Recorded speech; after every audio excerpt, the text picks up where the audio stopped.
लोकसभा चुनाव नतीजों में बीजेपी को धक्का लगा तो अंदरूनी सियासत सतह पर आ गई। जिनकी जुबान खामोश थी वो दिल की भड़ास निकालने लगे और खुद आईना देखने के बजाय लंबी लंबी हाँकने लगे। बयानबाजी की इस रेस में राज्य के डिप्टी सीएम केशव प्रसाद मौर्य दंदनाते हुए आगे बढ़े, लेकिन फिर अचानक ब्रेक लग गया। क्या किसी का अतीत या किसी से जुड़ी कहानी ने उन्हें आगे बढ़ने से रोक दिया? वजह क्या है? हमारी खास पेशकश में आज इसी की बात होगी। नमस्कार, मैं हूं रसिका। गुजरात बीजेपी में एक बड़े नेता हुए शंकर सिंह बाघेला। जनसंघ के जमाने के 1995 में पहली बार गुजरात में 121 सीटें जीतकर बीजेपी ने सरकार बनाई, लेकिन सरकार का चेहरा बने शंकर सिंह बाघेला की जगह केशुभाई पटेल बने। ये टीस रह रहकर उनके जहन में चुभती रही तो महज 6 महीने बाद ही बाघेला ने बगावत का बिगुल फूंक दिया और 1/3 से ज्यादा विधायकों को लेकर खजुराहो पहुंच गए, क्योंकि तब मध्य प्रदेश में दिग्विजय सिंह वाली कांग्रेस की सरकार थी। बाघेला ने विद्रोह से पार्टी में संकट बढ़ गया और सुरेश मेहता को केशुभाई की जगह मुख्यमंत्री बनाया गया। शंकर सिंह बाघेला ने फौरी तौर पर पार्टी को डी का तो दिया, लेकिन इसके बाद क्या हुआ? मई 1996 में पार्टी ने गोधरा से बाघेला को उम्मीदवार बनाया, लेकिन राज्य में बीजेपी की बड़ी जीत के बावजूद बाघेला चुनाव हार गए।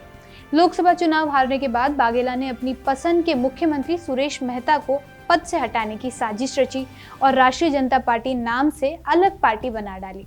सितंबर 1996 में सुरेश मेहता को पद से हटाना पड़ा और राष्ट्रपति शासन लगने के बाद सरकार बनाने के लिए बाघेला कांग्रेस की गोद में जा बैठे। 26 अक्टूबर 1996 को मुख्यमंत्री बनने के बाद 1997 में उन्होंने अपनी पार्टी को कांग्रेस में मिला दिया। बाद में बाघेला को भी विद्रोह का सामना करना पड़ा और अक्टूबर 1997 में मुख्यमंत्री के पद से हटा दिए गए, यानी महज 1 साल तक वो मुख्यमंत्री रहे। इसके बाद भले ही मनमोहन सरकार में वो कपड़ा मंत्री तक बनाए गए हो, लेकिन उनकी ठसक, उनका तेज, उनकी सियासत सब फीकी पड़ती चली गई। शंकर सिंह बाघेला तो गर्दिश में जाने से पहले कम वक्त के लिए रहे भी। इतिहास बताता है कि बीजेपी से बाहर होने के बाद शायद ही कभी किसी बड़े मुकाम तक पहुंच पाए हो। यूपी में योगी आदित्यनाथ को चुनौती देने के लिए एक सीमा को पार करने की कोशिश करते करते केशव प्रसाद मौर्य के पांव थिटके, तो इसकी कोई तो वजह होगी। शंकर सिंह बाघेला जैसे कद्दावर नेता ताकतवर थे तो विद्रोह पर उतारू है। क्या यूपी के डिप्टी सीएम केशव प्रसाद मौर्य की कोई हैसियत है? आगे हम इसे बताएंगे, लेकिन उससे पहले कुछ ताज़ा घटनाक्रमों पर नजर डालते हैं।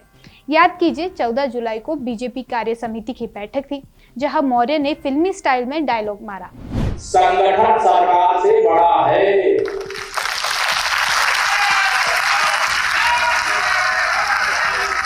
संगठन से बड़ा कोई नहीं होता है। संगठन सरकार से बड़ा है, बड़ा था, बड़ा रहेगा। पार्टी के राष्ट्रीय अध्यक्ष, संगठन मंत्री और प्रदेश अध्यक्ष की मौजूदगी में इस डायलॉग को मुख्यमंत्री योगी आदित्यनाथ के खिलाफ बयान माना गया।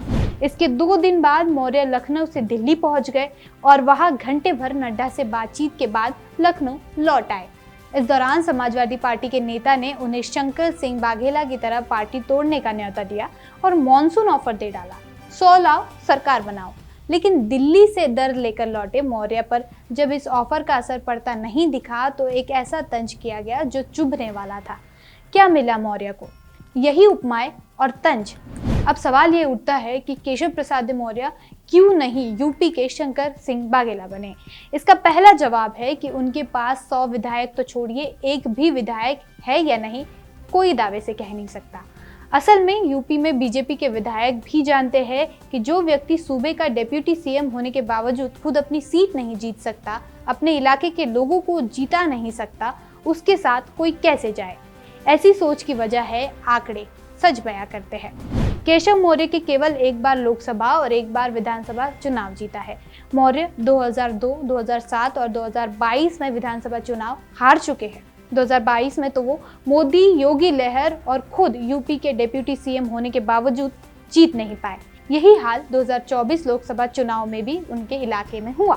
केशव प्रसाद मौर्य के असर वाले कौशाम्बी में सभी 3 सीटों पर बीजेपी को हार मिली। कौशाम्बी, प्रयागराज और प्रतापगढ़ में मौर्य कमल खिलाने में नाकाम हुए, जबकि बीजेपी उन्हें ओबीसी के बड़े चेहरे के तौर पर प्रोजेक्ट करती रही है। ये आंकड़े बताते हैं कि मौर्य खुद को भले ही बड़ा नेता माने, लेकिन नतीजे उन्हें असरहीन बताते हैं। नतीजे जो बताते हैं वो मुख्यमंत्री योगी भी समझते हैं। इसलिए मौर्य के दिल्ली प्रवास के दौरान लखनऊ में जब 10 सीटों पर होने वाली उपचुनाव की तैयारियों के लिए बैठक हुई तो उसमें न मौर्य का जिक्र था और न ही जिम्मेदारी की गई। ये जले पर नमक छिड़कने जैसा था। मौर्य लखनऊ आए तो अपने जख्मों को सहलाने के लिए वही टिक गए। अपने इलाके प्रयागराज के फूलपुर में होने वाली इस बैठक को भी भूल गए, जिसमें काशी प्रांत की 16 जिलों और 14 लोकसभा सीटों के 150 से ज्यादा पार्टी पदाधिकारी शामिल हुए, जबकि इस बैठक के वो मुख्य अतिथि थे और जहां लोकसभा चुनाव में बीजेपी की उम्मीद से खराब प्रदर्शन की समीक्षा होनी थी, यानी संगठन को सरकार से बड़ा बताने वाले खुद संगठन की जिम्मेदारियों को भूल गए। यूपी के जिन 10 सीटों पर उपचुनाव होने हैं उनमें फूलपुर भी एक है। ये मौर्य का इलाका भी है, फिर भी बैठक से किनारा। वजह समझिए।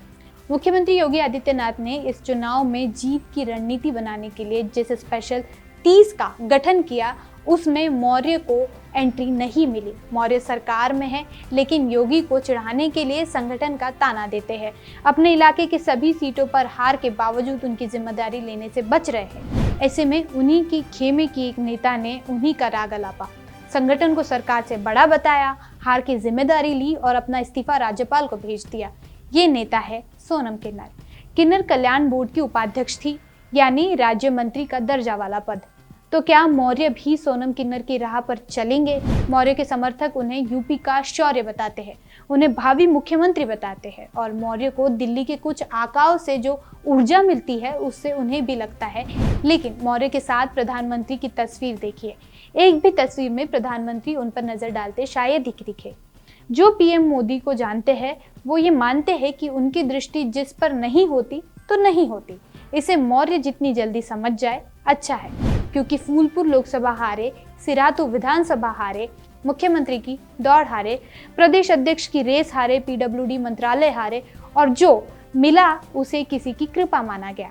सियासत में एक कहावत है, कृपा कुछ वजहों से बरसती है लेकिन टिकती तभी है जब खुद का पुरुषार्थ हो। आपको क्या लगता है, क्या केशव प्रसाद मौर्य के साथ बीजेपी में अन्याय हुआ? अपनी राय हमें कमेंट बॉक्स में ज़रूर बताएं और ये वीडियो पसंद आया हो तो लाइक करें, दोस्तों के साथ शेयर करें और चैनल को सब्सक्राइब करना ना भूलें। धन्यवाद।